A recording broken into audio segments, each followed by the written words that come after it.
Donc, nous sommes heureux de vous accueillir à cette 37e conférence du FMC sur un sujet que nous pensons qui doit intéresser pratiquement toutes les spécialités de la médecine et tout le public en général.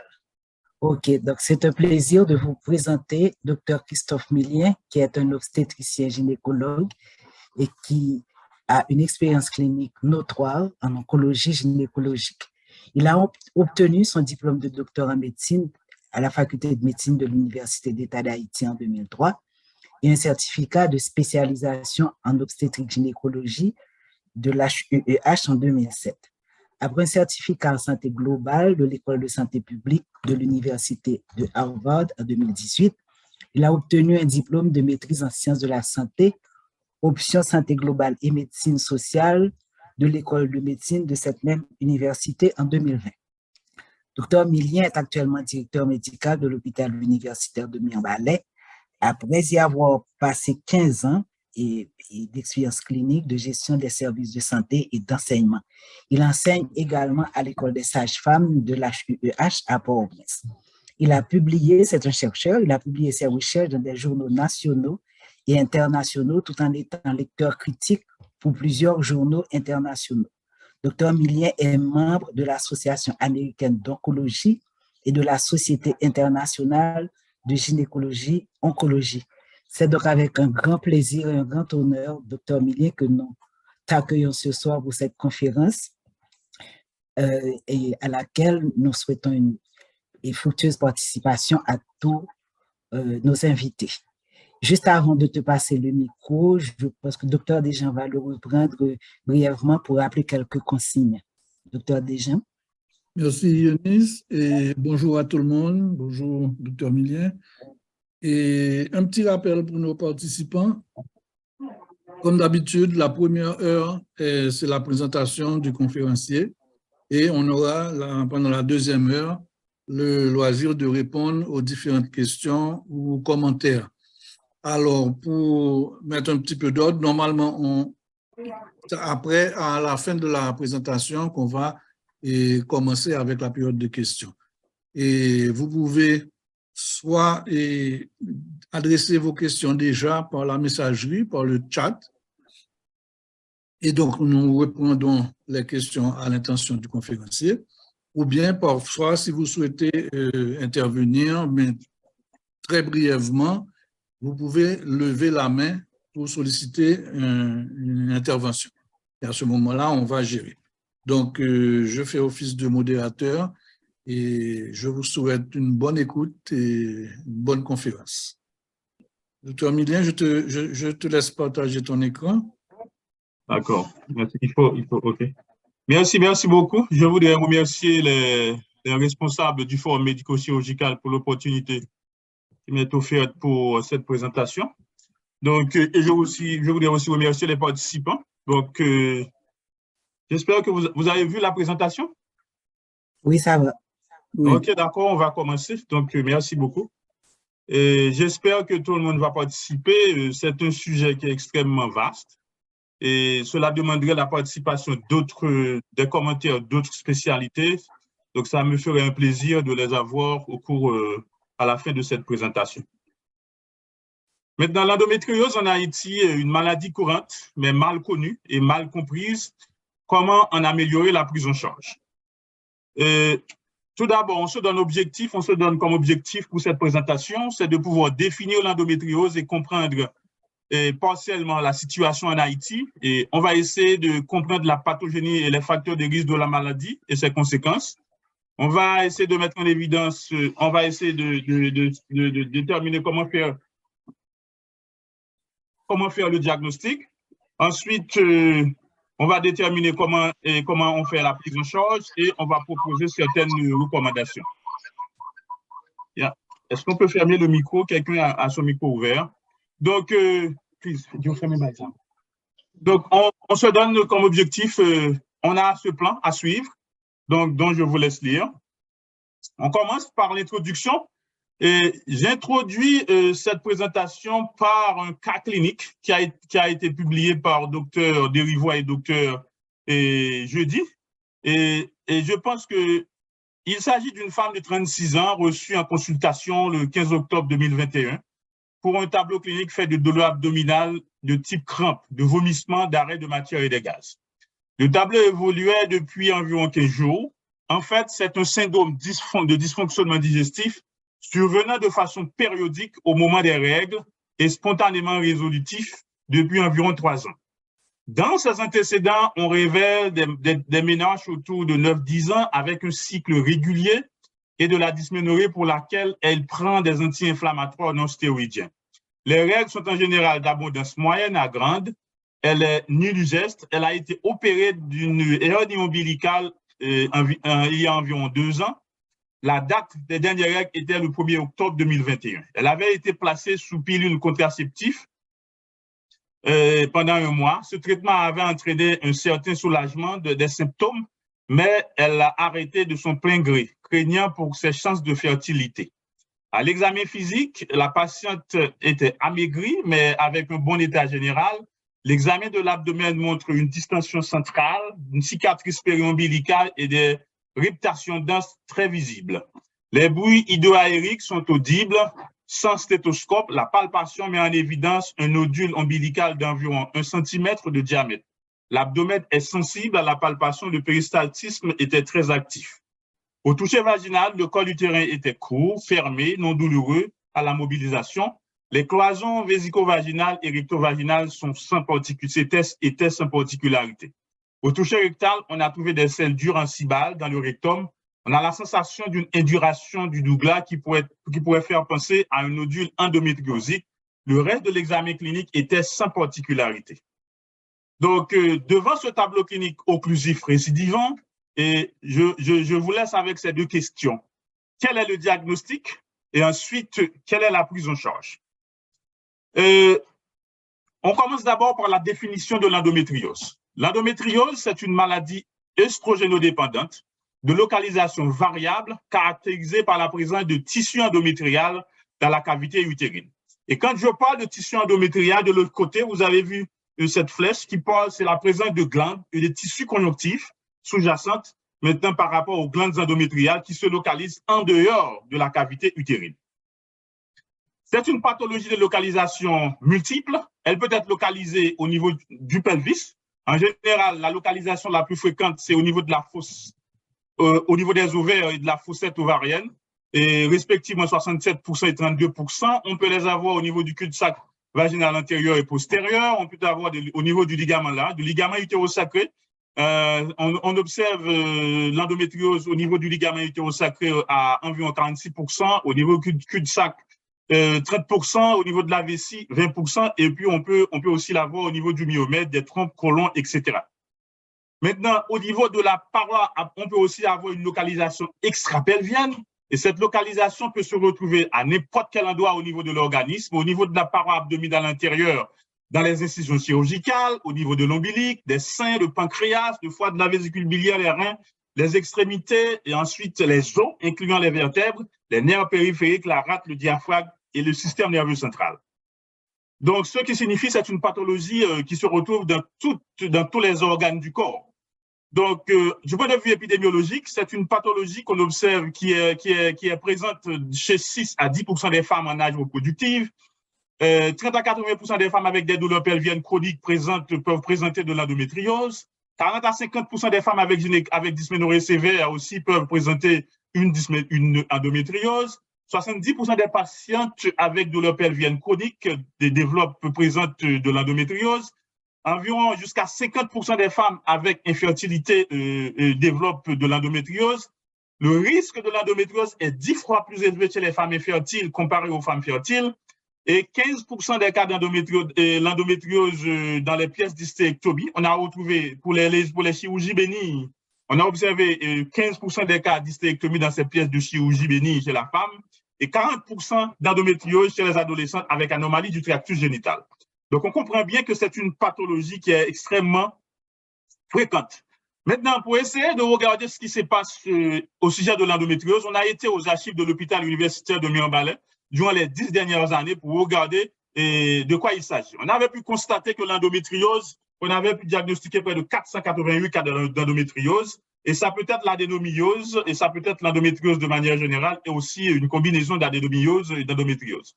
409 cas étaient des endométrioses de manière générale extra-utérine. Maintenant, on a pu constater l'âge de prédilection de l'endométriose est autour de 18 à 49 ans. Mais maintenant, dans ce slide, on avait vu qu'on a 2 cas de sexe masculin. Donc, l'endométriose, en général, se développe chez la femme. C'est une pathologie généralement chez la femme. Mais dans la littérature, on a rapporté les hommes qui ont eu une prostatectomie. Éventuellement, on a observé des cas d'endométriose chez les hommes ayant eu une prostatectomie.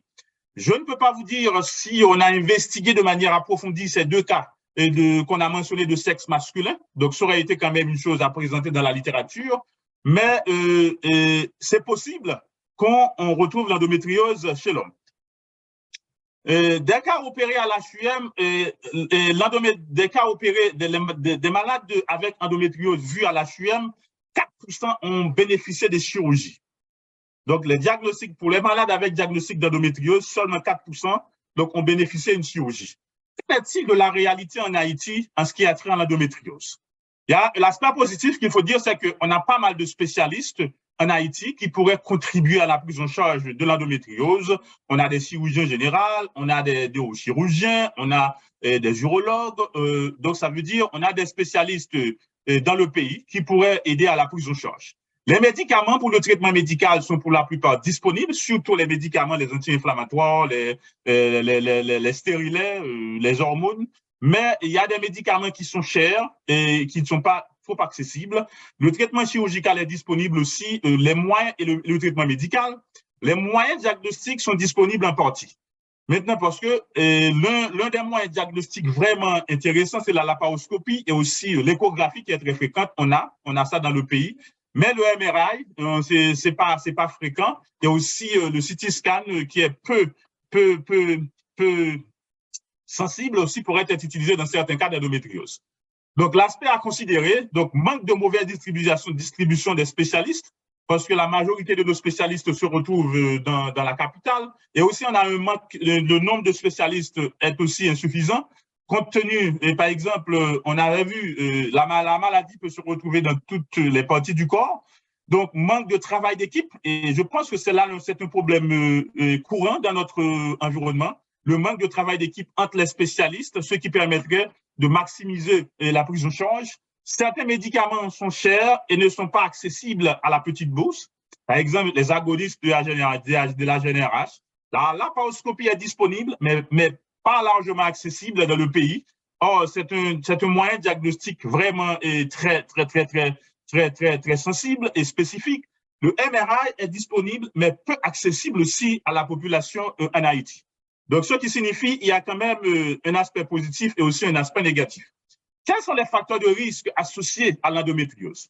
Il y a l'infertilité, il y a aussi la ménage précoce, l'exposition prolongée aux œstrogènes, les cycles menstruels courts, l'hyperménorrhée, l'anomalie mullérienne, des petits poids à la naissance, l'exposition au déethylstilbestrol, mais bien entendu moins utilisé, pratiquement pas utilisé. C'est dans le temps ancien. L'antécédent d'endométriose de premier degré et aussi l'antécédent d'endométriose de manière générale, les diètes riches en graisse et en viande rouge, la grande taille, la ménopause tardive et avec un indice de masse corporelle faible sont aussi des facteurs de risque. Maintenant, quels sont les facteurs protecteurs liés à l'endométriose? Donc, vous avez ce qu'on appelle la multiparité, l'allaitement, l'exposition in utero au tabac, donc l'index de masse corporelle élevé, donc l'augmentation du rapport taille-hanche, diète riche en végétal et en fruits. Du point de vue théorique, la pathogénie de l'endométriose jusqu'à date n'est pas bien connue, mais on évoque plusieurs théories. Il y a d'abord la théorie du reflux, qui est la théorie qui est très fréquemment évoquée. Donc, il y a des cellules viables de l'endomètre qui tombent dans la cavité abdominale pendant les règles. Donc, il y a plusieurs… mais cependant, la limitation de la théorie liée à la théorie du reflux, c'est qu'il y a ce qu'on appelle 90% des femmes avec endométriose, avec reflux endométrial, reflux de menstruation, ne développe pas l'endométriose. Ce qui signifie qu'il y a d'autres théories, il y a d'autres facteurs qui interviendraient dans le développement de la maladie. Il y a la théorie de la métaplasie de l'épithélium chélomique qui stipule que les cellules totipotentes de l'épithélium chélomique pourraient être transformées, pourraient faciliter le développement des cellules endométriales dans la cavité péritonéale sous l'action de certains stimulus. Il y a la théorie vasculaire qui stipule que les cellules endométriales lors de la menstruation maintenant peuvent être drainées par les veines et les artères, par les veines et les vaisseaux lymphatiques, maintenant pour se retrouver dans d'autres structures de l'organisme. Et ensuite, il y a la théorie auto-immune qui stipule qu'il y a un problème au niveau du système immunitaire principalement, et des anomalies au niveau des natural killers, maintenant qui faciliterait maintenant le développement des cellules d'endométriose ectopique. Il y a d'autres théories, l'aspect génétique qu'on a mentionné, mais qui pratiquement on a constaté certaines familles, la maladie chez certaines familles. Et aussi, il y a l'aspect aussi des anomalies du tube des canaux de Muller, éventuellement, qui sont à la base. Du point de vue clinique, la maladie présente une manifestation clinique variable et en fonction de sa localisation. Comme on vient de voir, en fonction de la localisation de la maladie, donc on peut avoir des problèmes au niveau du thorax, de l'abdomen, au niveau du cerveau, etc. Peut être observé avant la puberté ou après la ménopause ou après l'hystérectomie. Ça veut dire une personne qui a l'hystérectomie peut présenter l'endométriose. C'est asymptomatique dans 1 à 7% des cas. La symptomatologie est cyclique, déclenchée ou exacerbée par la menstruation. C'est une pathologie extrêmement cyclique, c'est une maladie cyclique. Ça veut dire, chaque clinicien doit savoir, dès que vous avez une femme avec des douleurs récurrentes pendant les règles, de quelle que soit sa localisation, il faut y penser. Douleurs cycliques qui précèdent les règles, en général de 24 à 72 heures, parfois accompagnées de spotting.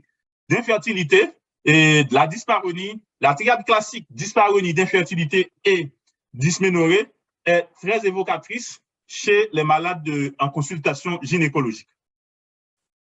Une forme clinique d'endométriose, c'est ce qu'on appelle l'adénomyose.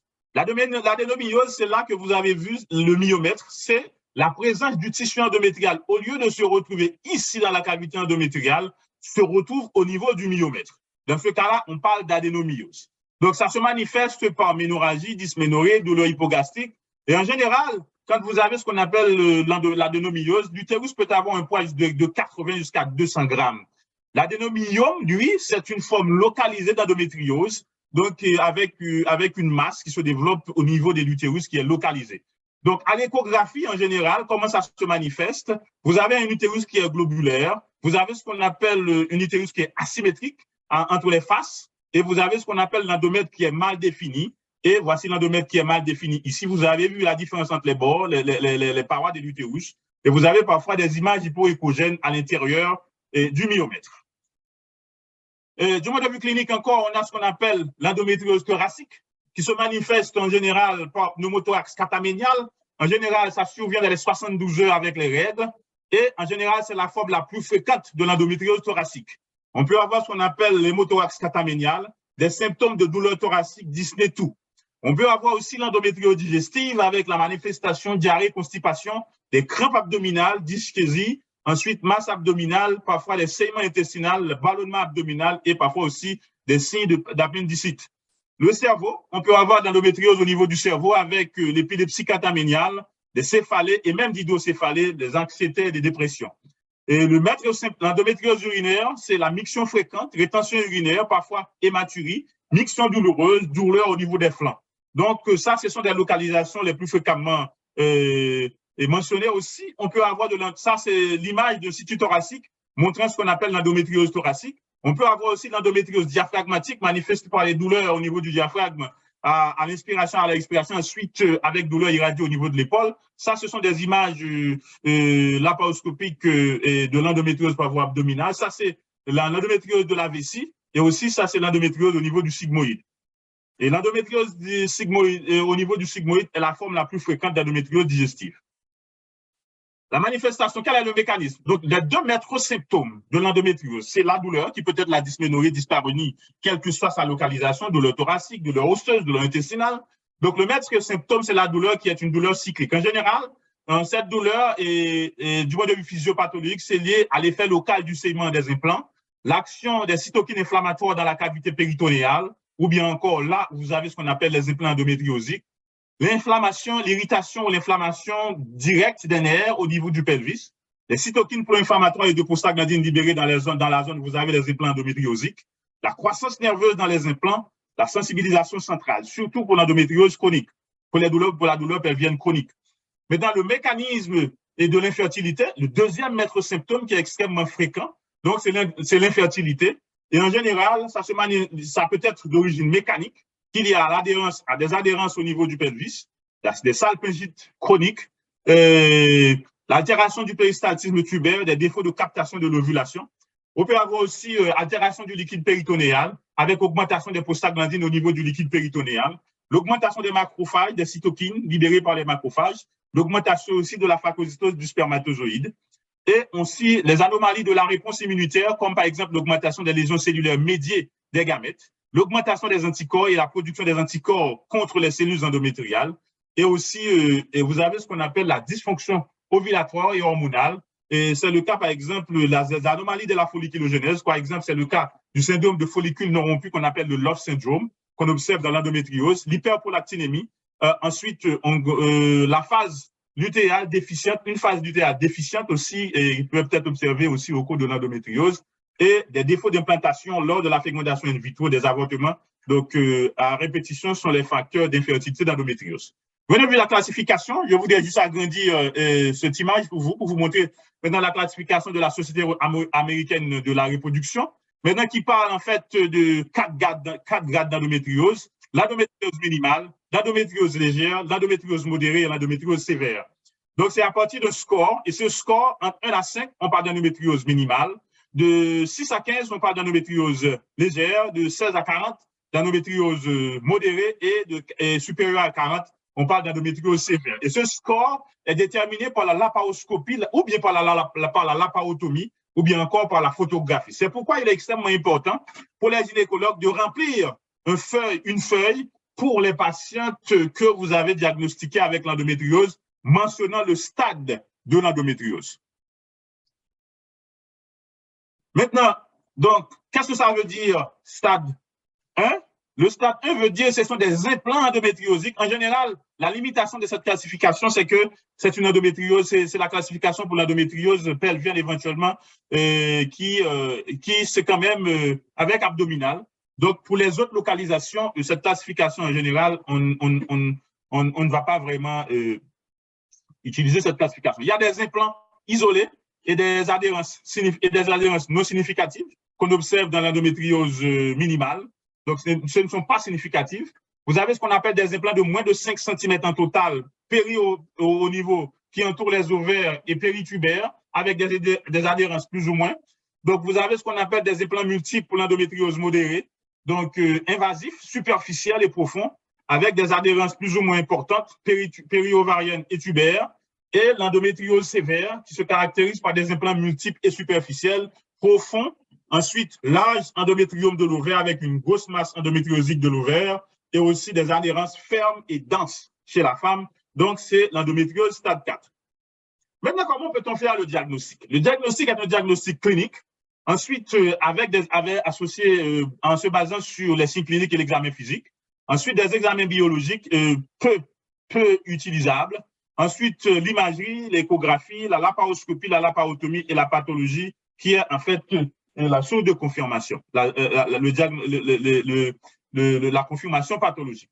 Le diagnostic clinique dont je vous parle, on vient de le présenter, je ne voudrais pas faire des redire, mais en général, ça s'observe autour de l'âge de 30-35 ans, alors qu'à la CUM, durant ces 10 dernières années, pour les 400 cas, on a pu constater que l'âge est situé au 18 jusqu'à 49 ans.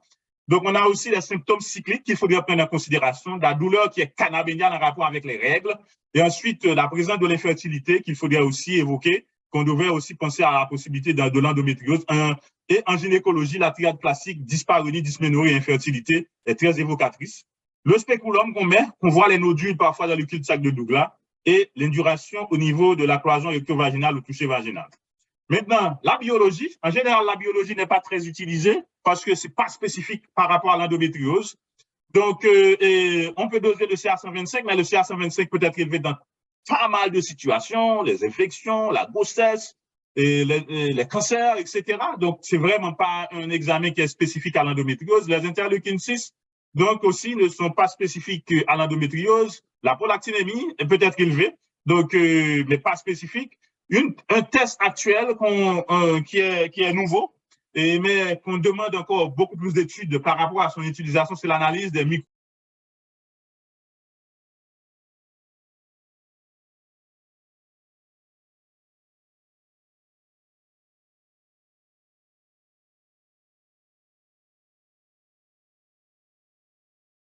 et poser le diagnostic de l'endométriose. Donc, l'outil vraiment qui est très accessible en Haïti pour le diagnostic de l'endométriose, c'est l'échographie. Donc, qui peut diagnostiquer l'endométrium de l'ovaire, par exemple, une adénomyose. Et en général, ça a une sensibilité de 84 à 100% pour l'échographie transvaginale quand on veut faire le diagnostic d'un endométrium de l'ovaire à une spécificité de 90 à 100%. Et l'endométrium, ça se caractérise par la présence d'une masse ovarienne d'aspect en verre de poli, brown grace appearance, et parfois ça peut prendre le Doppler. Donc, quand vous avez cette image d'aspect en verre de poli, donc on peut penser à la possibilité d'endométriose ou encore la possibilité d'un abcès ovarien. Maintenant, le MRI, qui est un examen vraiment très utile, et c'est l'examen vraiment très utile en dehors de l'utilisation de l'échographie pour les autres localisations avec le niveau maintenant de pénétrance des lésions par rapport à l'endométriose. Par exemple, au niveau du ligament sacré, ça a une spécificité de 80%.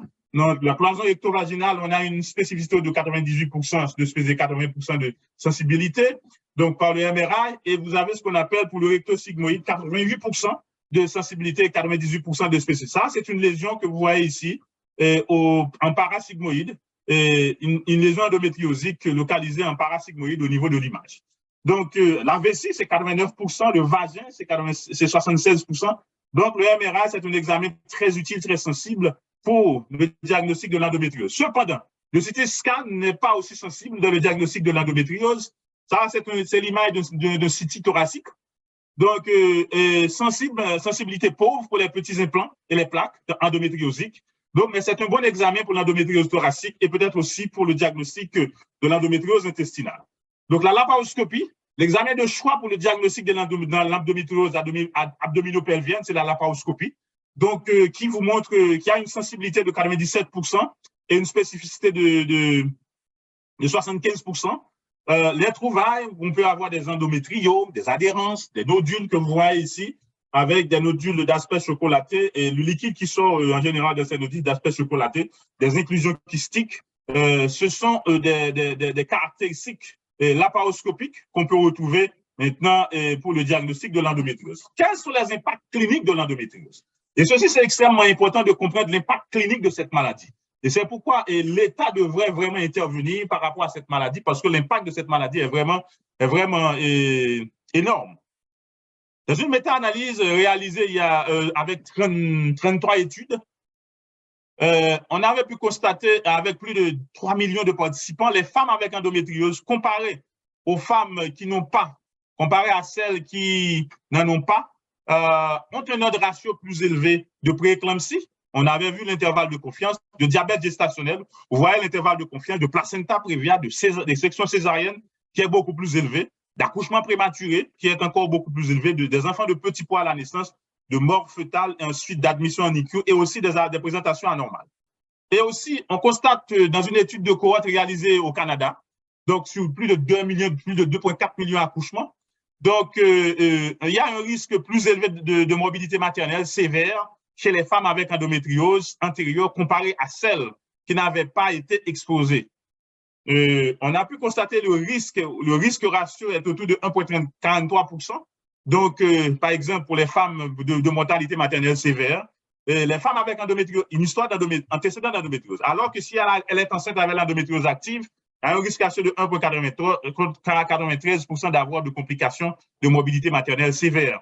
Donc, l'hémopéritoine, niveau péritoine, perforation intestinale sont des morbidités associées avec l'endométriose parfois quand vous avez ce qu'on appelle la grossesse, par le fait que l'utérus gravide qui augmente de volume faciliterait maintenant l'étirement des implants et ensuite aussi la réaction inflammatoire faciliterait aussi la perforation. Parfois, on peut avoir une perforation intestinale, dépendamment si l'endométriose est intestinale aussi associée avec une grossesse. Donc, l'impact clinique encore, on a constaté un diagnostic chirurgical d'endométriose est associé à un risque significatif de développement de cancer de l'ovaire.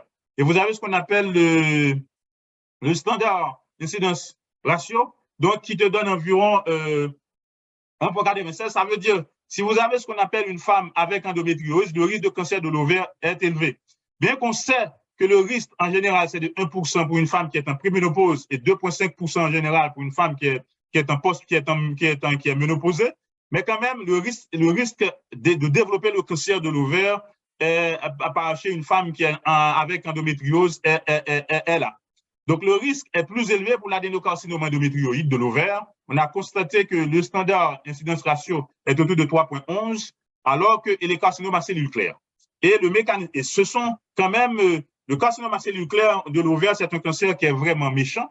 Donc, et aussi, le mécanisme de transformation maligne a été maintenant expliqué par le fait que vous avez ce qu'on appelle les gènes oncogènes qui sont activés, CARAS et P3K, et aussi l'inactivation des gènes suppresseurs de tumeurs comme le PTEN et les ARDA. Donc, particulièrement dans l'endométriose ovarienne.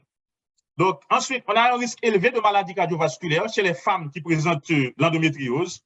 Et on a constaté, par exemple, principalement l'infarctus du myocarde, des accidents cérébrovasculaires, et le risque composite de maladies cardiovasculaires est beaucoup plus élevé chez les femmes avec endométriose. Et aussi, l'endométriose est aussi associée à un risque élevé de dépression et d'anxiété. Donc, les études ont montré maintenant ces associations. Donc, on comprend bien. Donc, l'endométriose, vraiment, l'impact de l'endométriose est multiple. Et aussi, c'est ce qui fait que cette maladie doit être considérée comme une maladie, un problème de santé publique. Donc, le traitement de l'endométriose est en général, pourquoi ce test-là? Donc, l'endométriose, c'est multidisciplinaire, comprend les gynécologues, les spécialistes, les chirurgiens, etc., les néochirurgiens. Le traitement est médical et chirurgical. Donc, on peut faire une approche expectative, donc pour l'endométriose minimale légère, donc pour les endométrioses qui présentent de la douleur, mais qui sont manipulables. Donc, on peut donner les anti-inflammatoires en général pour 1 à 3 jours, non stéroïdiens. Maintenant, ensuite, on peut aussi donner les COC, les progestatifs, les comprimés, les méthodes de planification familiale combinées, contraceptifs oraux combinés. Par exemple, ce sont ces médicaments qu'on pourrait utiliser. Je ne voudrais pas les citer quand même, on les voit sur le slide. Donc, on peut utiliser les progestatifs seuls et aussi, on peut aussi utiliser l'un des médicaments moi-même que j'utilise fréquemment, c'est le méthoxyprogestérone acétate, 150 mg IM, puis 3 mois. Donc, ça fait l'affaire aussi.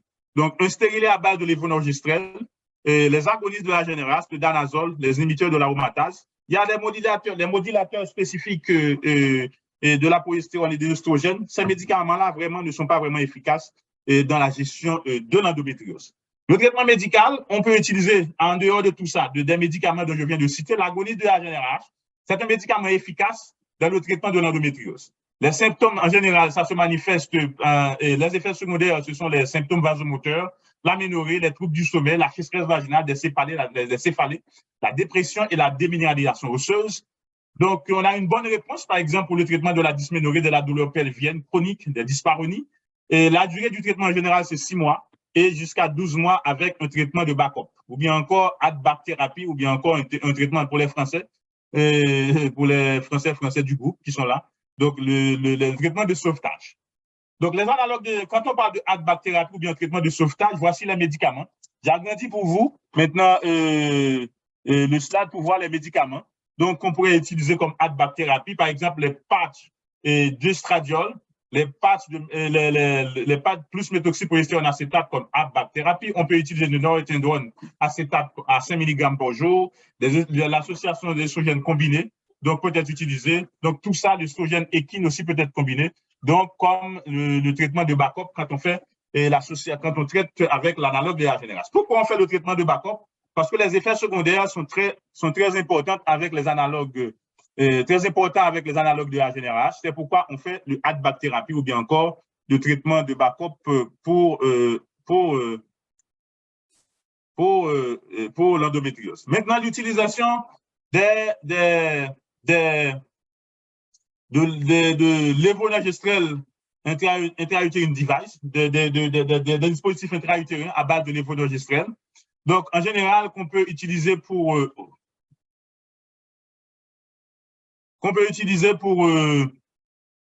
pour le traitement de la dysménorrhée, de la douleur pelvienne, la dyspareunie profonde et aussi les autres formes d'endométriose.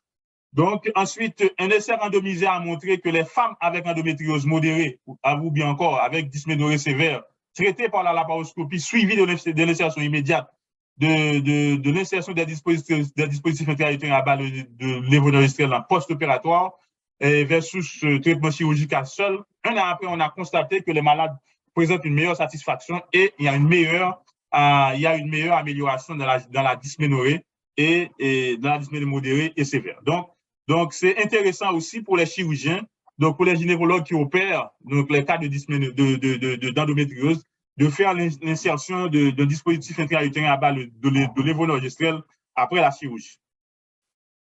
Les analogues de la GnRH, donc encore comparé au danazole, le danazole, lui, qui est un androgène.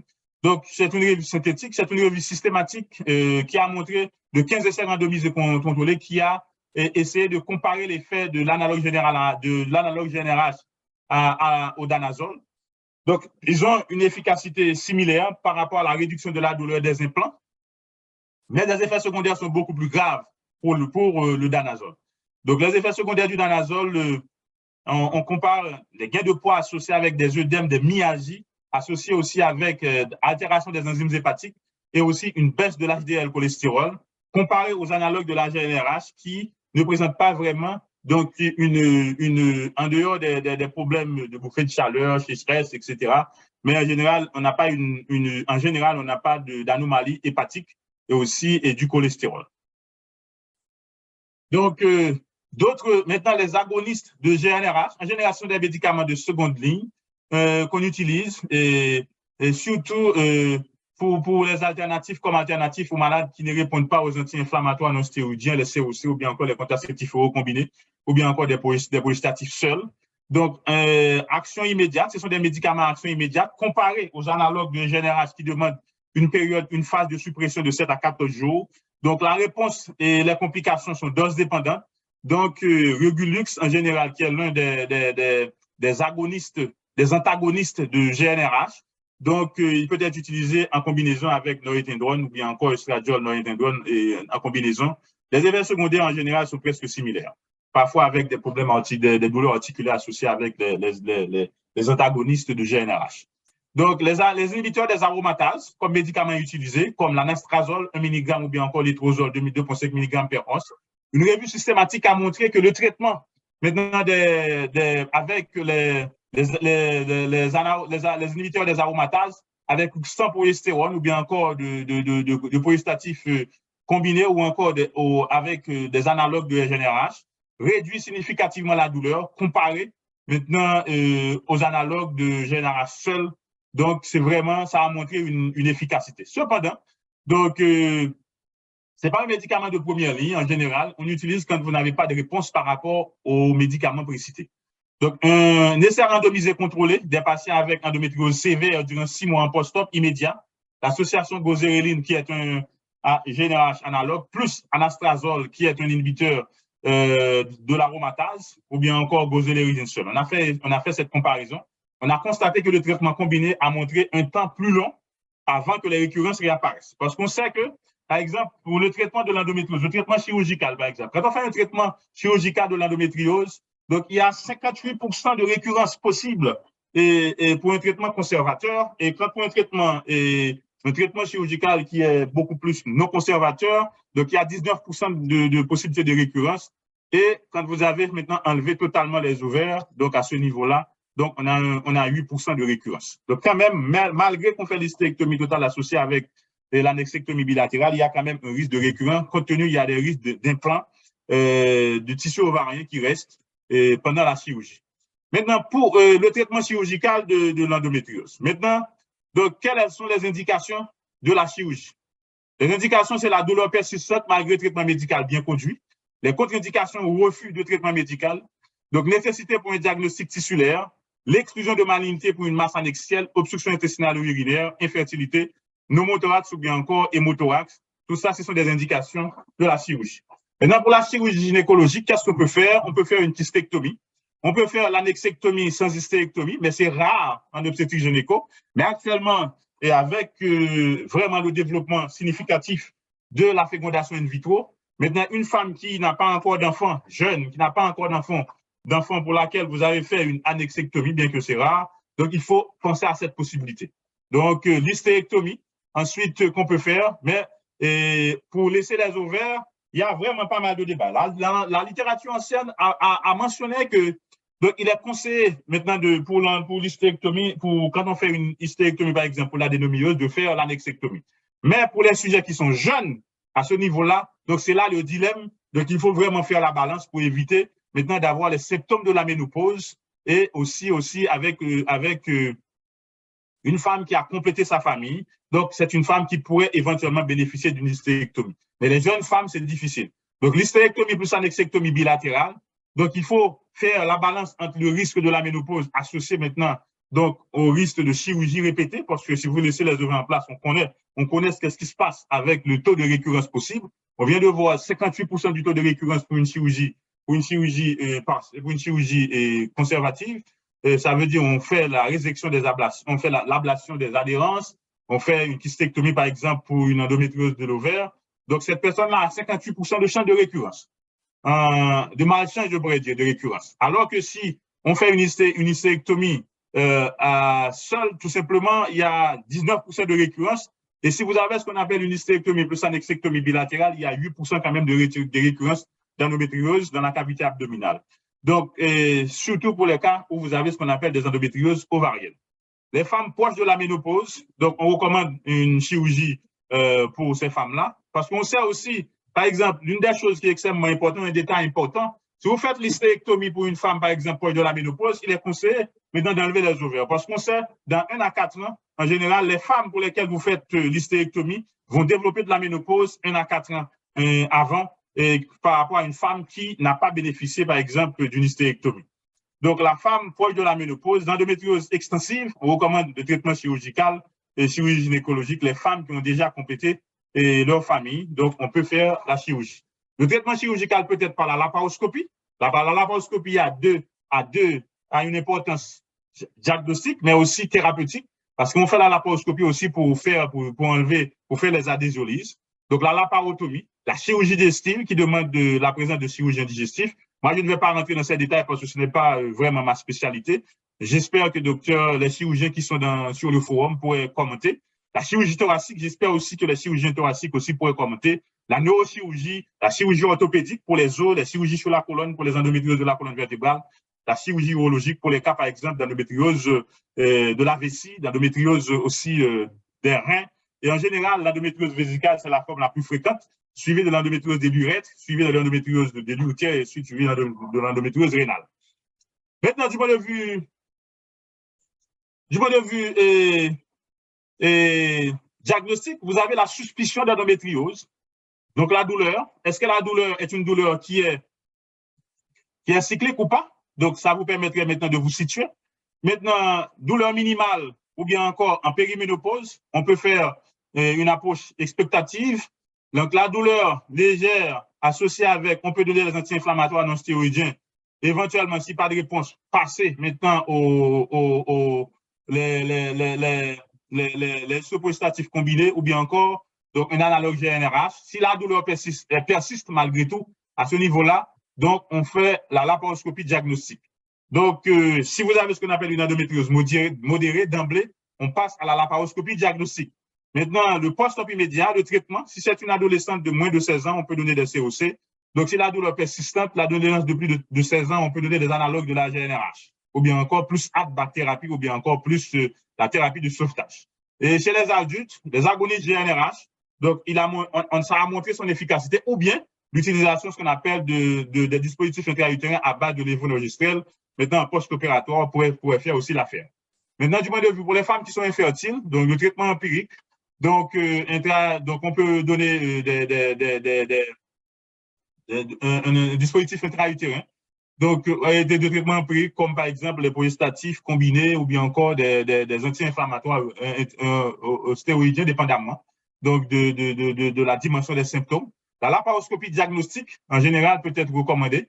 Donc, pour faire l'ablation ou bien encore l'excision maintenant des lésions, etc. Et fécondation in vitro aussi peut être proposée dépendamment de la situation, et récurrence, traitement médical ou bien encore chirurgie définitive, si la femme a complété sa famille.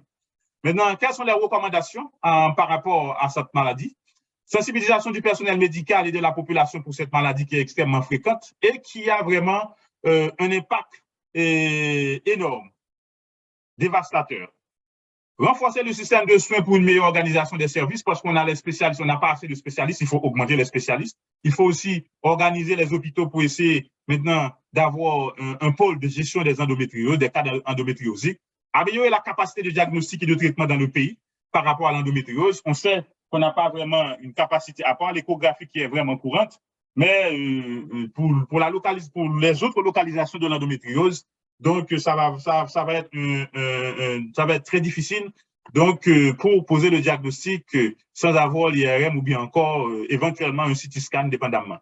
Faciliter l'accessibilité aux différents traitements disponibles, nécessité de travailler en équipe, qui est extrêmement important pour une meilleure gestion de cette maladie, encourager la recherche sur cette entité parce que jusqu'à date, donc on a encore des choses à découvrir sur cette maladie. Donc, en conclusion, l'endométriose est une maladie fréquente qui représente un problème de santé publique. Elle peut être localisée dans n'importe quel organe. Sa compréhension est nécessaire pour toutes les spécialités de la médecine. Donc, parce que un orthopédiste peut rencontrer avec un cas d'endométriose. La symptomatologie est cyclique, mais variable en fonction de la localisation. La prise en charge est multidisciplinaire. Le traitement peut être expectatif, médical, chirurgical ou médico-chirurgical. Ça, ce sont les références que j'avais consultées pour la présentation. Donc, je vous remercie. Donc, pour maintenant, on attend les commentaires et les questions.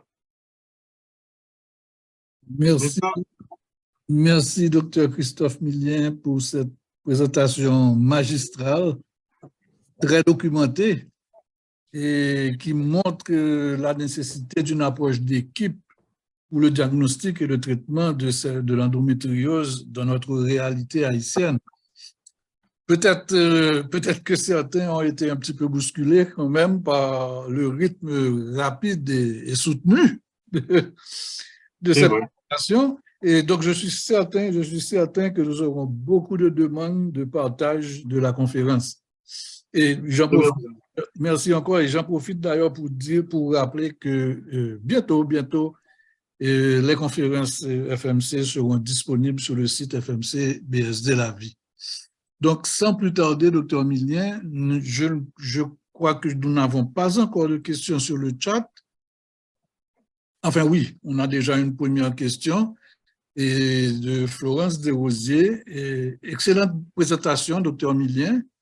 La dysménorrhée primaire est très commune chez les jeunes filles. Quelle est votre expérience dans le diagnostic d'endométriose chez les adolescents et vos recommandations pour ce groupe d'âge? Excellente question, merci. Merci, Florence.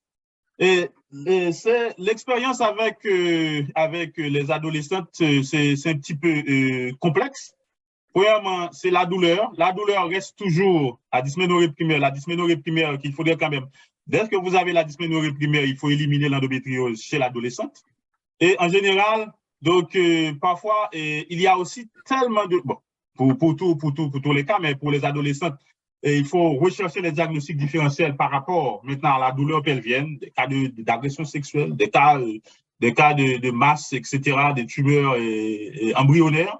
Mais les cas de dysménorrhée primaire sont fréquents, donc c'est moins fréquent, je pourrais dire, par rapport aux adultes, compte tenu de l'âge maintenant de développement de l'endométriose plus fréquemment observé en Haïti. C'est autour de 18 jusqu'à quand même autour de 18 jusqu'à 49 ans.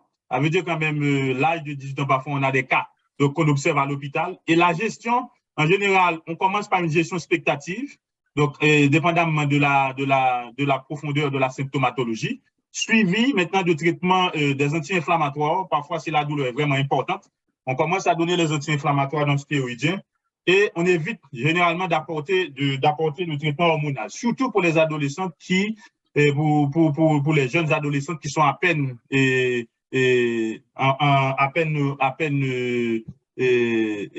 en puberté. Donc, à ce niveau-là, donc on sait que l'apport des hormones pourrait déréguler maintenant l'axe hypothalamo-hypophyso-ovarien. On est prudent. Mais malheureusement, heureusement jusqu'à date, moi, je n'ai pas encore eu de cas qui sont extrêmement invalidants chez les adolescentes. Donc, ce qui me limite à l'utilisation de ces hormones-là. Mais dans certains cas, on serait obligé, par exemple, pour les enfants, pour les adolescents de moins de 16 ans, d'utiliser des COC et même parfois, dépendamment de la gravité de la situation, d'utiliser d'autres modalités thérapeutiques. Merci, Dr. Millien. Et en attendant d'autres questions, et je rappelle à l'assistance que vous pouvez aussi lever la main et on vous donnera la parole. Peut-être que Dr. Derivoire pourrait avoir une petite intervention sur le cas clinique qui a été présenté au début. Ben oui, ça nous ferait grand plaisir. Eh bien, bonsoir tout le monde. Bon, le cas clinique qui a été présenté, comme Dr. Millien l'a dit, c'est un cas.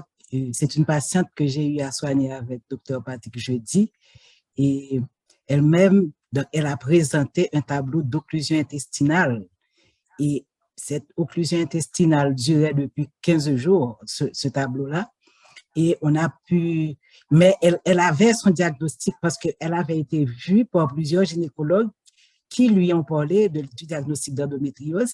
Elle avait été placée sous un traitement hormonal et qu'elle n'a pas suivi de façon régulière. C'est elle encore qui l'a dit, mais elle a eu son occlusion intestinale. Alors, une chose qu'il faut souligner aussi dans ces cas comme Dr. Millien l'a dit d'ailleurs, on a le tissu, quand on a opéré, on a trouvé le tissu endométriosique, mais au-delà du tissu endométriosique, il y a beaucoup de réactions inflammatoires, parfois qui occupent un volume beaucoup plus important de la lésion que le tissu endométriosique lui-même, pas vrai, docteur? Donc, mais on a vu à la laparotomie ces petits grains violets, ok, et qui ont l'air de petits kystes violets et qui signent le diagnostic de la maladie. Heureusement pour elle, on a pu faire une résection iléochécale qui a emporté toute la lésion. Parce que comme docteur Millien l'a dit, ce qui arrive parfois en chirurgie, c'est que on peut soit trop enlever, soit avoir une chirurgie trop extensive avec des risques de complications à type de fistule, notamment sur ces parois intestinales fragilisées, ou bien si on fait une chirurgie trop économique, on peut avoir des récidives. Heureusement pour elle, la localisation nous a permis de faire une résection en portant toute la lésion sans trop de morbidité. Mais le problème de morbidité et post-opératoire se pose surtout quand on a des endométriose rectale. À ce moment-là, on est obligé de faire des résections du bas rectum avec tout ce que ça comporte de complications. Voilà, c'est ce que je voulais dire. Mais j'ai une question pour Dr. Millien. Dr. Millien, tu as parlé, d'abord merci pour cette extraordinaire présentation. Tu as parlé de cette morbidité pour les grossesses ultérieures en cas d'endométriose. Et en même temps, on sait que l'infertilité, c'est une des manifestations. Donc, ça veut dire que les femmes avec endométriose peuvent avoir des grossesses, pas vrai? Oui, c'est possible, yes. Donc, à ce moment-là, l'endométriose n'a pas causé d'infertilité chez ces personnes-là. Yes, exact. Donc, l'endométriose, en général, c'est 17 jusqu'à 50% des femmes avec endométriose peuvent développer l'infertilité. L'infertilité. On avait donné les mécanismes de développement de l'infertilité pour l'endométriose. Cependant, donc, si la femme est enceinte, donc il y a un risque quand même d'avortement, un risque d'accouchement prématuré, etc. Mais il y a un risque aussi de morbidité qui est lié à la grossesse chez les femmes qui sont endométriosiques. Et c'est là le problème avec l'endométriose. En dehors de la pathologie elle-même qui présente la symptomatologie que nous voyons, qui peut être localisée partout au niveau de l'organisme, mais la deuxième chose aussi, c'est malgré tout, si la femme tombe enceinte, ça veut dire 250% de possibilités de tomber enceinte. Maintenant, il y a aussi des risques de complications qui sont significatifs. Donc, c'est vraiment une pathologie qu'il faudrait prendre en considération en ce qui a trait à la gestion, en ce qui a trait aux politiques de gestion de cette maladie du point de vue santé publique. Merci, docteur. Alors, juste une minute, Frédéric, tu permets? Ensuite, docteur Delaney va intervenir. D'accord, juste pour terminer sur cet aspect de fertilité, je voulais demander au docteur Milien et quels sont les résultats du traitement, quel qu'il soit, sur l'amélioration de la fertilité. Effectivement, la chirurgie, on a dit, cela dépend, parce que la chirurgie, il semblerait que la chirurgie n'améliore pas vraiment maintenant la réponse par rapport à l'infertilité, mais cependant, chez certaines femmes, donc on peut dire c'est cas dépendant, chez certaines femmes, on a pu constater que certaines femmes tombent enceintes après la chirurgie, mais probablement donc on dit c'est pas la chirurgie en général qui améliore la fertilité de la femme. C'est le traitement médical peut-être et hormonal? Oui, le traitement médical améliore de manière significative. C'est pourquoi en général, donc, quand on opère pour l'endométriose, on fait l'association soit l'analogue GnRH, donc en post-opératoire, ou bien l'association d'un stérilet à base de lévonorgestrel en post-opératoire. Et en général, le problème, c'est que ces malades-là vont prendre ces médicaments-là pour environ 1 an, donc 6 mois à 1 an. Donc, quand vous avez le désir, bien entendu, quand même, vous avez le désir de grossesse, donc vous comprenez quand même, ça quand même retarde maintenant la possibilité maintenant de tomber enceinte. Voilà. Au départ. Merci. Ça va, Eunice? Oui, ça va, merci. Docteur Delaunay? Oui, merci, docteur Desjans. Et alors, Barreau Desjans, hein? Merci beaucoup, docteur Milien, pour cette brillante conférence, cette brillante présentation. On a beaucoup appris et je pense qu'on est bien édifié sur ce sujet assez compliqué, mais également un sujet, une pathologie qui n'est pas rare, parce que vous avez signalé environ 486 cas diagnostiqués en 10 ans au niveau à l'hôpital universitaire de Mirebalais.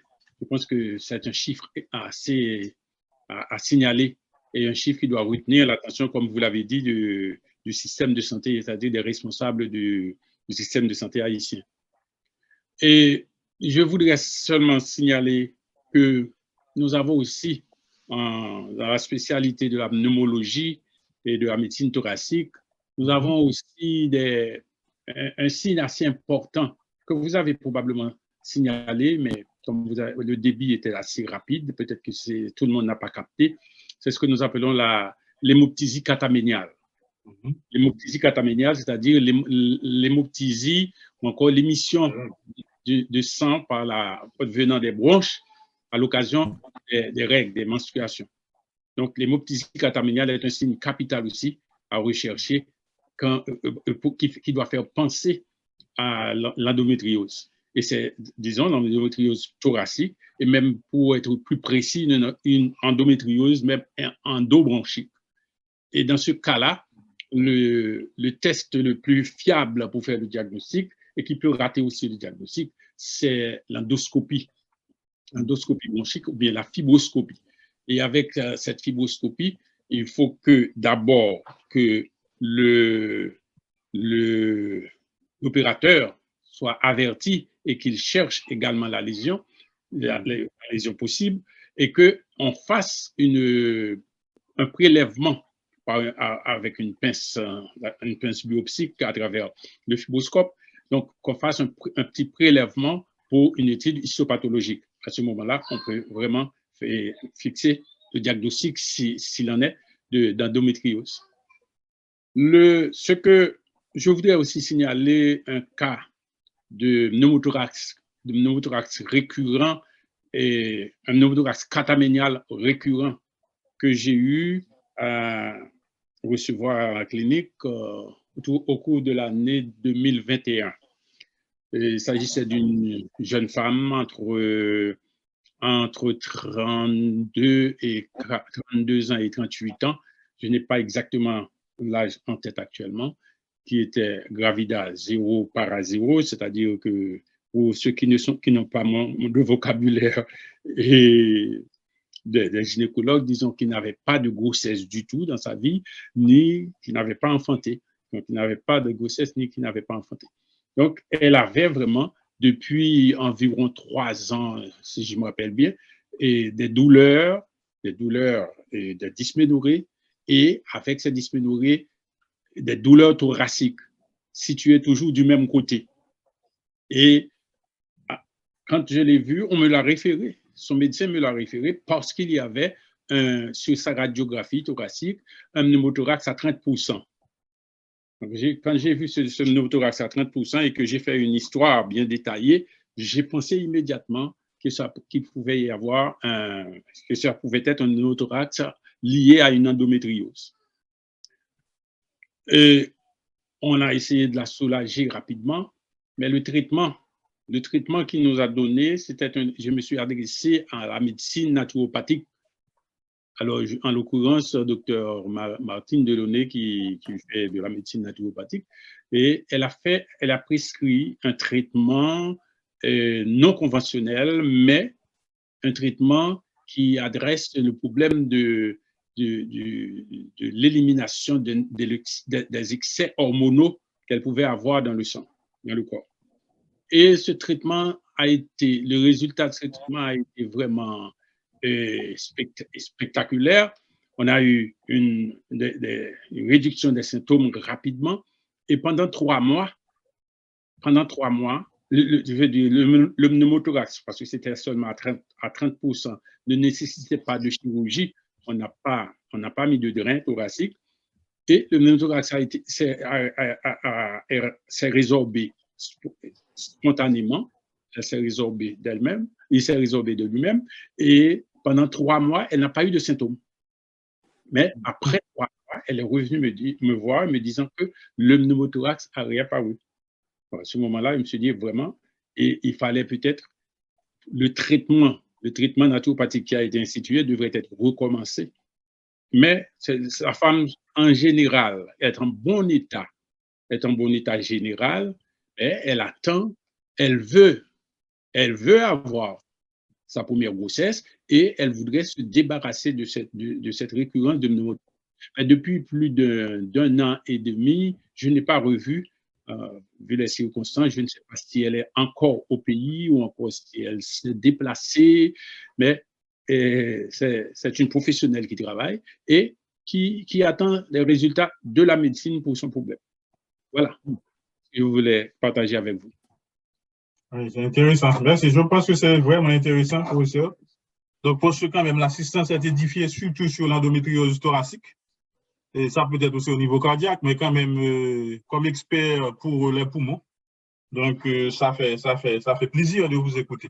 J'espère que les autres, aussi pourront intervenir et aussi en parler parce que donc, les orthopédistes, je ne sais pas s'ils ont déjà rencontré des cas d'endométriose osseuse.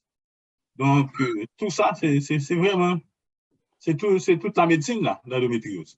Oui, je voudrais vraiment corroborer ce que vous avez dit parce que c'est vraiment, tous les organes peuvent être intéressés. Comme il n'y a pas encore d'autres questions, docteur, déjà, est-ce que je peux poser une question au docteur Milien? Vas-y. Par rapport, et alors, les rares cas d'endométriose chez les hommes, est-ce que tu en as vu? Dans la littérature, comment est-ce que ça se présente? J'ai jamais vu un cas d'endométriose chez l'homme. Maintenant, on avait mentionné 2 cas à la suite. Effectivement, probablement, on a rapporté dans la littérature des cas les hommes qui ont bénéficié de la prostatectomie. Donc, éventuellement, parce que là, ils n'ont pratiquement pas d'androgène à ce niveau-là. Comme c'est une pathologie éstrogène dépendante, probablement, c'est ce qui pourrait expliquer maintenant le développement. Avec d'autres théories comme la théorie de l'épithélium chellomique ou bien encore la théorie inflammatoire, dépendamment. Moi, je n'ai pas vu, je n'ai pas pu rencontrer ce malade. Mais dans les 2 cas pour lesquels on a posé le diagnostic à l'HUM, j'aurais bien aimé investiguer pour savoir est-ce vraiment des cas d'endométriose ou bien encore est-ce que c'était des défauts de typing ou bien etc. Donc, c'est ce que je peux dire. Bon, la littérature Paul, mentionne ça quand même, les cas chez les hommes, et peut-être que ces cas chez les hommes soutiennent la théorie chélomique dont tu as parlé. Mais étant donné que chez les hommes, il n'y a pas de cycle menstruel, donc la chronologie cataméniale ne peut pas être mise en évidence chez eux, donc ça va être sûrement un diagnostic tissulaire et un diagnostic d'exclusion. Exact, exact. C'est exact. C'est exactement ça, docteur Derivoire. Merci beaucoup pour ces commentaires. Je pense que c'est important pour l'assistance. Et chez la femme ménopausée, quel est le meilleur traitement? Parce qu'il y a des cas qui continuent à être symptomatiques au-delà de la ménopause. Maintenant, pour l'endométriose chez la femme qui est ménopausée, donc peut-être ce serait beaucoup plus facile pour le médecin gynécologue de faire l'hystérectomie totale de sa nextectomie bilatérale. Maintenant, c'est facile parce que là, à ce niveau-là, les ovaires, bien que ménopausés, on sait que les ovaires ne produisent pas vraiment beaucoup d'œstrogène, mais quand même, il y a une petite quantité. Et aussi les autres sources maintenant de production d'œstrogène qui, probablement au niveau périphérique, à ce niveau-là, à l'association des inhibiteurs des aromatases associés avec l'hystérectomie pourrait vraiment bien faire l'affaire. Donc, vous donnez ce qu'on appelle un anti-œstrogène périphérique, combiné avec un autre médicament, soit COC ou bien encore, soit avec d'autres médicaments, principalement, bon, je pourrais dire les COC ou bien encore associés avec les inhibiteurs de l'aromatase pourraient vraiment aider à la gestion de l'endométriose en post-ménopause, surtout après avoir éliminé la source ovarienne, bien que minime. D'accord, merci. Yeah. Il y a une question, Cassandra? Oui. Bonsoir, vous m'entendez? Oui, je vous écoute, Bonsoir. merci. Oui. Merci beaucoup, docteur, pour votre présentation. Maintenant, du point de vue physiopatho, j'ai pu voir que le tabac pourrait être un facteur de protection. Mais comment on explique le fait que le tabagisme passif peut avoir l'effet inverse? Donc, pourquoi le tabagisme passif n'aurait pas aussi un effet protecteur? Toutefois, on ne va pas demander aux femmes de fumer, mais pourquoi le tabagisme passif aurait l'effet inverse, contrairement au tabagisme actif? Merci. Je ne sais pas si vous m'avez bien entendu. Je n'ai pas de réponse pour le tabagisme, comment on appelle ça, passif. Donc, mais pour le tabac, donc, même si ça améliore maintenant les symptômes, donc bien encore être un facteur protecteur, mais le tabac a tellement de complications avec les cancers, d'autres cancers, le cancer du col, le cancer de l'ovaire, ensuite les manifestations cardiovasculaires, le cancer pulmonaire. Donc à ce niveau-là, on ne peut pas vraiment avec les problèmes vasculaires associés, donc on ne peut pas encourager l'utilisation du tabac, malgré donc que c'est un facteur protecteur pour l'endométriose. Donc, pour le tabagisme passif, moi, je ne peux pas vous répondre parce que je n'ai pas lu sur le tabagisme passif comme élément protecteur de l'endométriose. Merci. D'accord. Merci, docteur Minier. D'accord. Docteur Desjans, ton microphone est fermé. Ton micro est fermé, docteur Desjans. Oui, merci. Et je disais que je n'ai pas d'autres demandes d'intervention ou de messages ou de questions sur la messagerie. Donc, s'il y a d'autres demandes d'intervention, docteur Télémac, tu veux intervenir? Docteur Millien, tu as été tellement très clair, très précis. Donc, pas sûr, hein, parce qu'il y avait tellement d'informations. Oui, c'est vrai que c'était, comme je dis, le rythme était soutenu et rapide. Yeah. Mais en tout cas, je pense que ça a édifié. Notre objectif, c'était de sensibiliser vraiment à ce problème. Et je crois que c'est bien ressorti, d'une part la difficulté, d'autre part la nécessité de vraiment penser à cette pathologie-là, et surtout dans des tableaux qui peuvent être un petit peu pas trop clairs, avec des douleurs peut-être. Alors, justement, à propos des douleurs, est-ce qu'il y a une présentation aussi de douleurs chroniques. Oui, la douleur chronique en général, c'est une douleur récidivante. Récidivante plutôt. Oui, donc avec les règles, mais surtout pour l'endométriose abdominale, avec des adhérences qui se forment avec le temps et des adhérences fermes, donc on peut avoir une douleur chronique qui s'installe. Donc à ce niveau-là, donc c'est vraiment la personne, c'est une douleur qui peut être vraiment invalidante et chronique avec ces inflammations qui entraînent des fibroses presque avec des fibroses sévères, avec aussi une douleur pelvienne chronique associée avec l'endométriose. Donc, ça veut dire qu'on peut avoir une douleur récurrente et cette douleur est exacerbée aussi avec les règles. Parce que quand les règles arrivent, cette douleur-là s'exacerbe. Maintenant, la douleur était beaucoup plus liée avec des adhérences fermes. Ensuite, avec maintenant les règles, cette douleur s'exacerbe. Et quand même, c'est une douleur chronique, un fond chronique avec des périodes cycliques. Il y a des périodes d'exacerbation. Alors, j'ai abordé cette question de douleur chronique et c'est parce que j'ai vu que dans notre assistance, il y a Dr Fabien qui est là. Bon, je ne sais pas si elle souhaite intervenir sur le sujet, elle qui travaille beaucoup sur les aspects de douleur. Oh, c'est intéressant. Mais il y a une question? Oui? Il y a une question de Dimitri Suffren.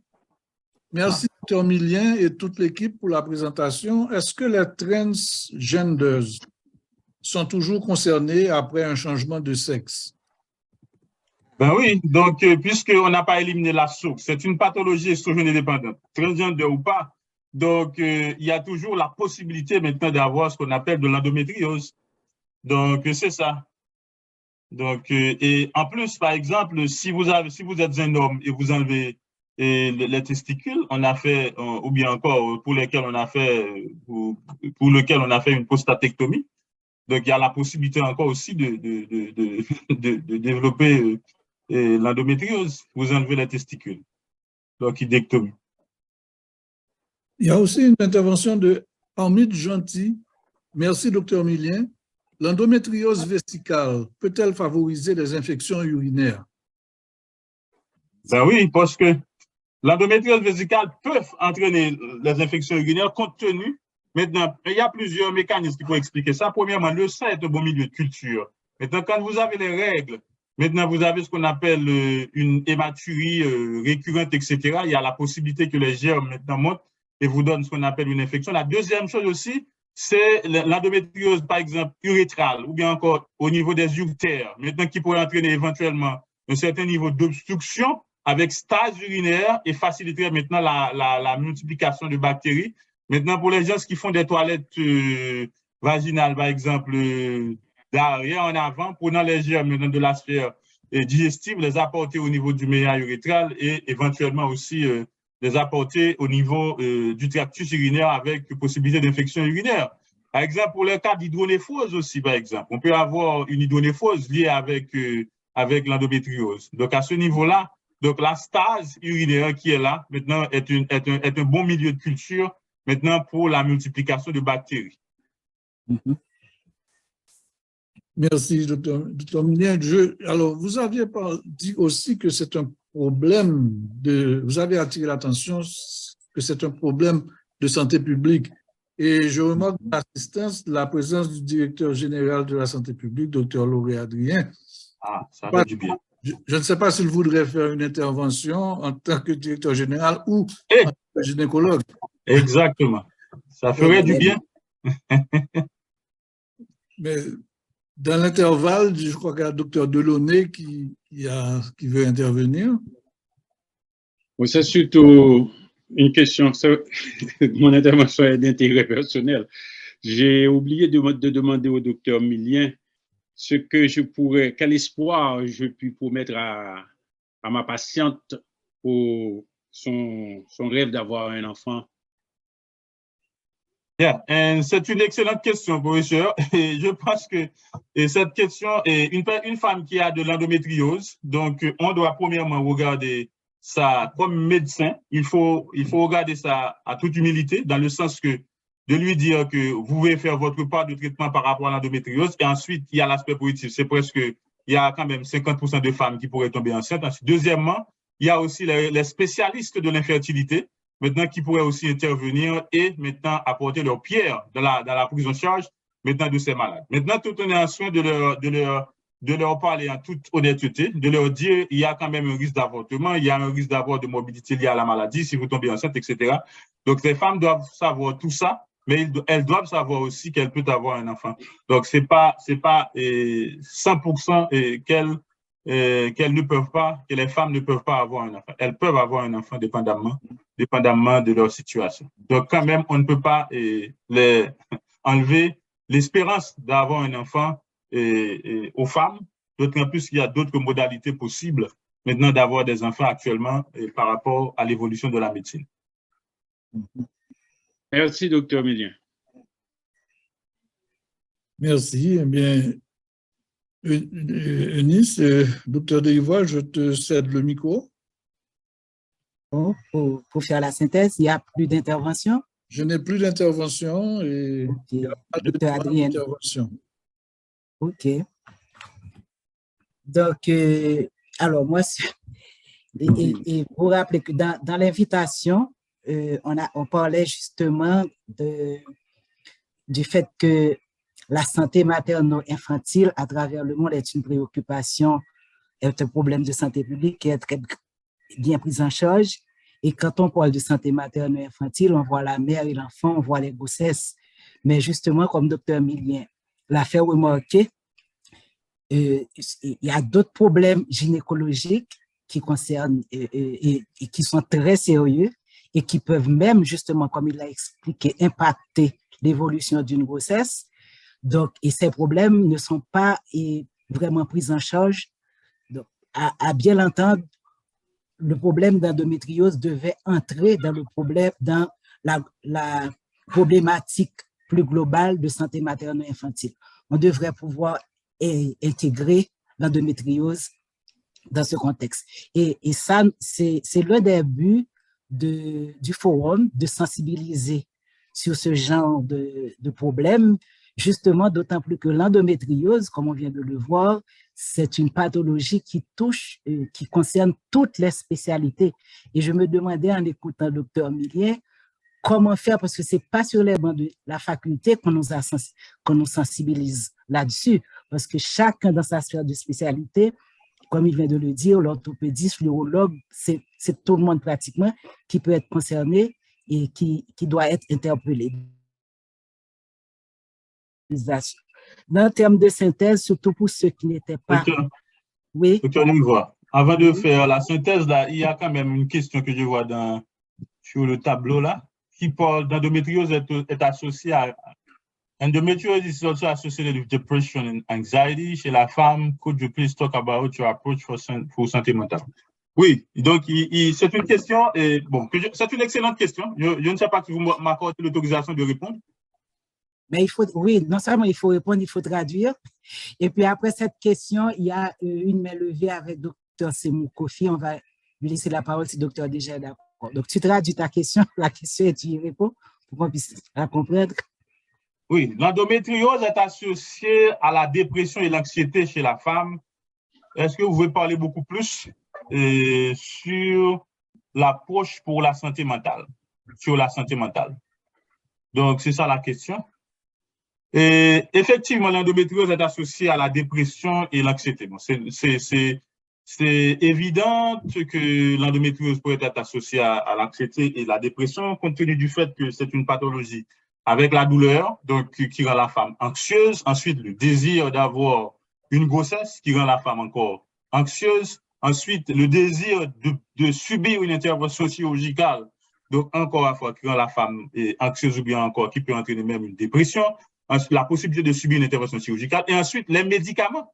Donc, certains médicaments qui ont des effets aussi, par exemple, les analogues de la GnRH, on sait que les antagonistes aussi, donc avec la dépression associée avec la santé mentale, avec la dépression associée avec l'endométriose. Donc, en dehors de tout ça, l'endométriose cérébrale avec des épilepsies, et chaque fois que la personne va avoir ses règles, maintenant, elle pourrait développer ce qu'on appelle l'endométriose cérébrale. Donc, ça veut dire qu'il y a quand même le climat de stress chronique qui est installé chez ces femmes et qui les prédispose maintenant à devenir déprimées ou bien encore qui les prédispose à développer de l'anxiété. Maintenant, l'approche pour la santé mentale, que je pense qu'il y a l'approche, et je ne suis pas un expert en santé mentale, comme je peux le dire, mais je pense que, comme c'est une maladie qui est multidisciplinaire, donc l'implication maintenant d'un expert en santé mentale, d'un psychologue, par exemple, la question, par exemple, du docteur Delaunay tout à l'heure, c'est une question qui est en rapport avec la psychologie. Donc, parce que quand même, il faut essayer maintenant de renforcer cette femme du point de vue psychologique par rapport à sa pathologie pour la faire savoir que ce n'est pas une fatalité. Donc, il y a des possibilités thérapeutiques. Ça, c'est une approche par rapport individuelle. Mais il y a l'approche aussi collective par rapport maintenant aux problèmes de santé mentale, l'éducation de la population, maintenant pour leur faire comprendre que ces problèmes-là existent. Donc, il y a aussi des moyens d'assurer leur prise en charge, les médicaments qui sont disponibles et ensuite, si vous avez une dépression avec idée suicidaire, l'expert en santé mentale pourrait en dire plus. Donc, avec possibilité maintenant de faire un traitement psychologique, traitement médicamenteux associé avec cette dépression-là.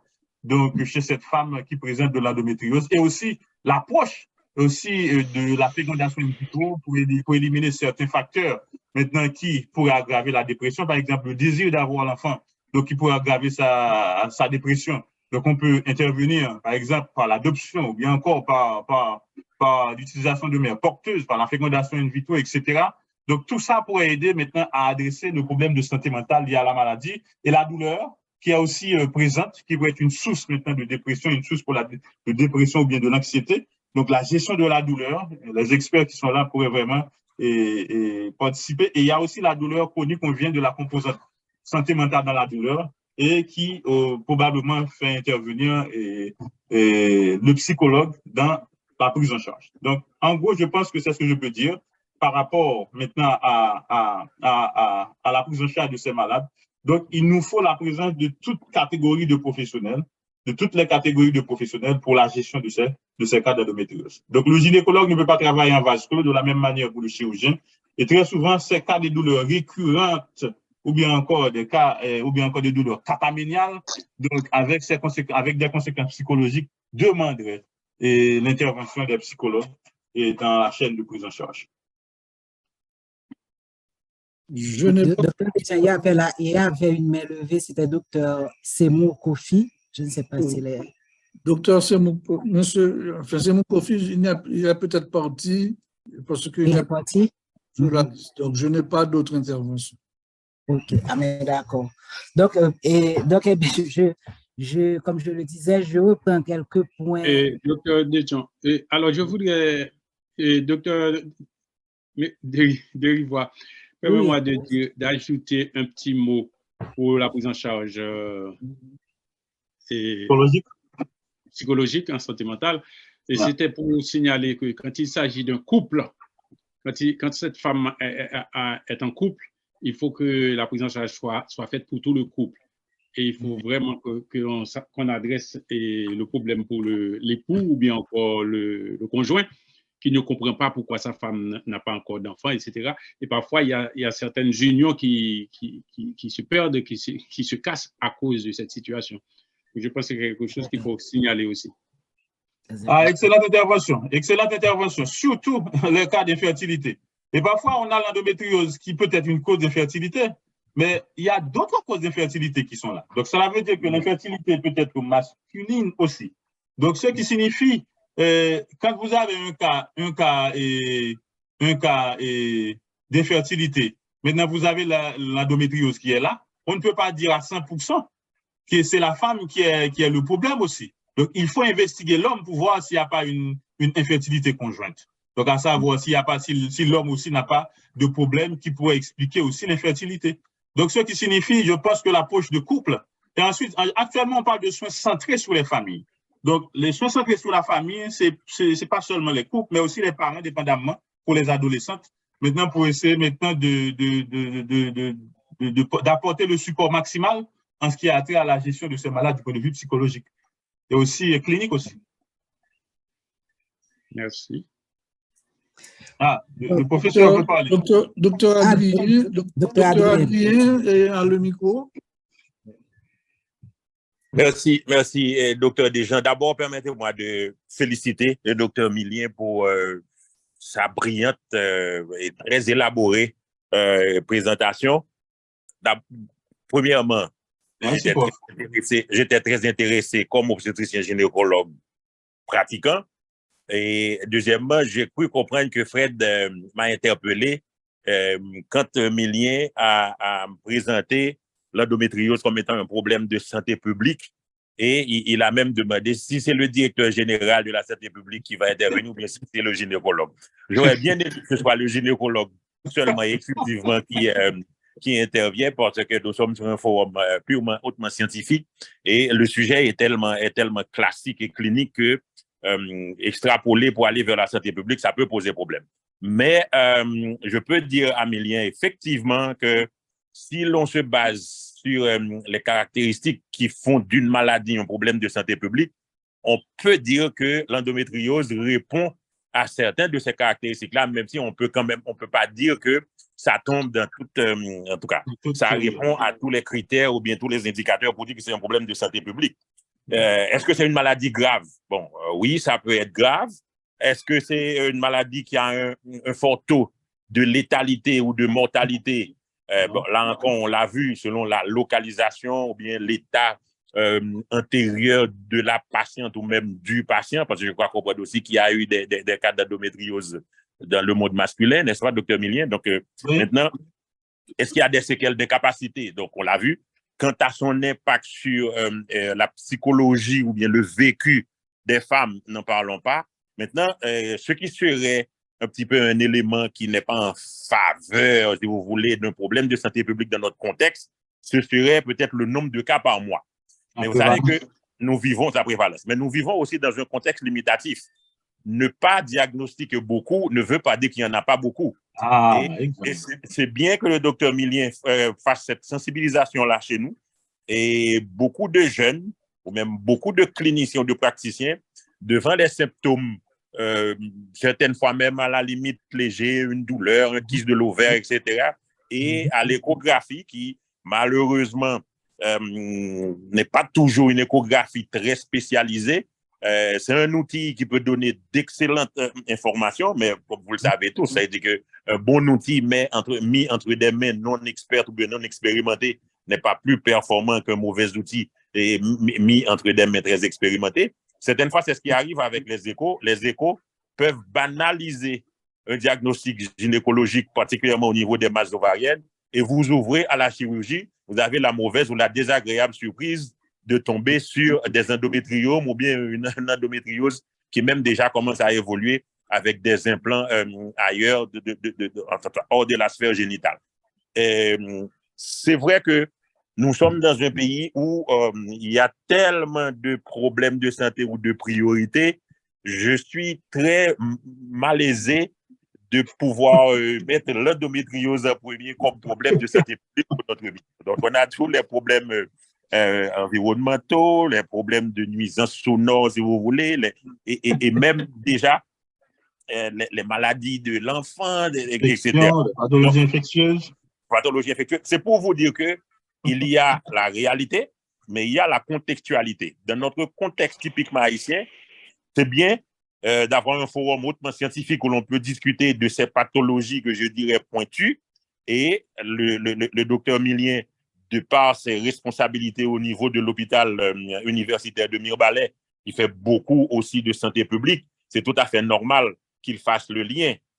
Ensuite, il faut dire que j'ai cru comprendre dans l'intervention, je ne sais pas si c'est le docteur Gauthier, qui a dit que ce n'est pas dans nos cours de formation qu'on apprend vraiment à faire le diagnostic. Parce que souvent, même au niveau de spécialité, il n'y a pas une demi-douzaine de cas d'endométriose vus en clinique externe par jour. Ce n'est pas une pathologie rare.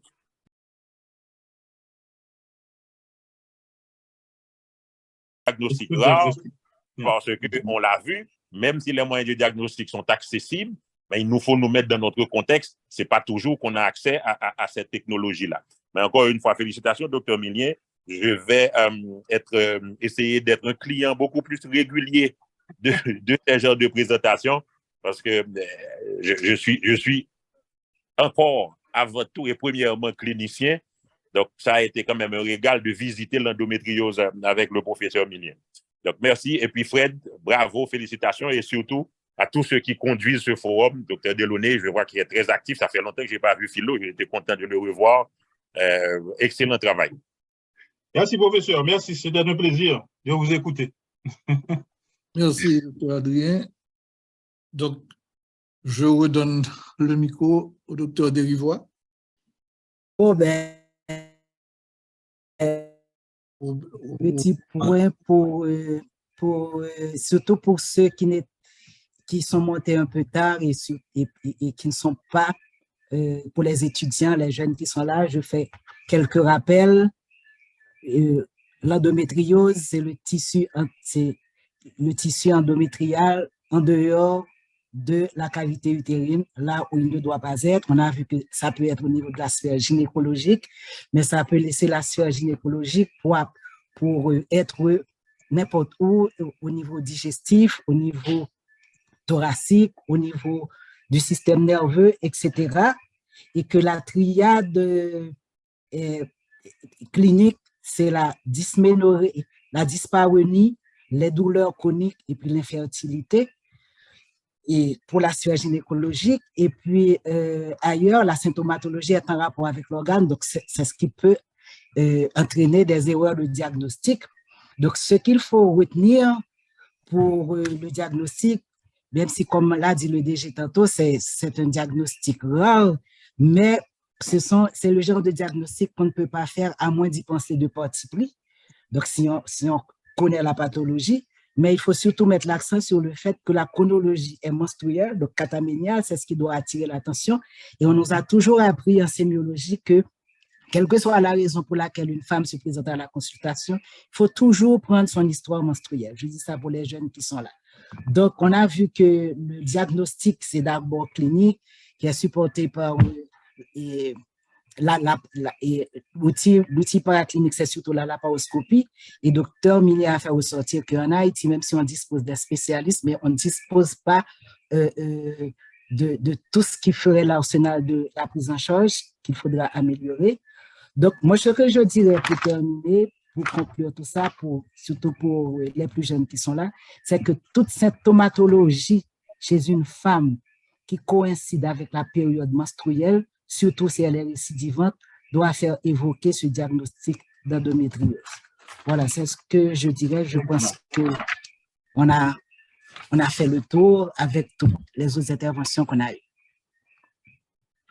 Merci, docteur Derivois. Donc, encore une fois, merci, docteur Millien. Je laisse le micro au docteur Delaunay.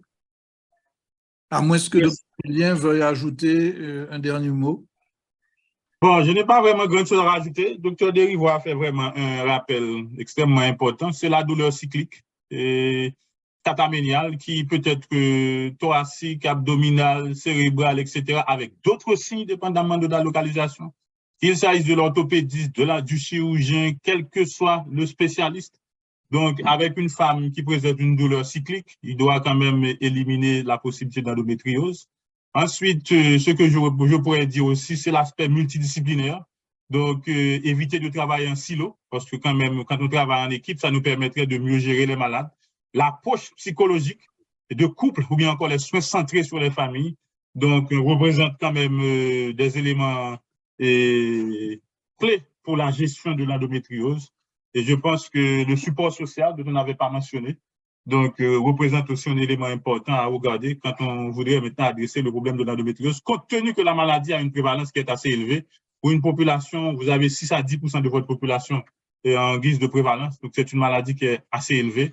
Et l'arsenal thérapeutique, parfois, et pour certains cas, maintenant, n'est pas disponible. Et aussi, en général, c'est ça. C'est ce que je voulais rajouter.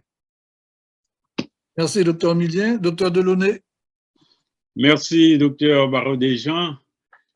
Là, je présente mes félicitations. Mes félicitations au docteur Millien, également mes remerciements mes plus vifs remerciements et également les remerciements de tout le forum médico-chirurgical. Et nous sommes vraiment bien édifiés par cette prestation. Et je veux également remercier de façon spéciale tous nos participants, tous ceux qui ont répondu à notre invitation et également ceux qui ont animé avec nous les débats, soit sur le chat, soit en prenant la parole, en s'exprimant de vive voix. Ici, là, je dois signaler vraiment et je remercie le directeur général d'avoir été avec nous.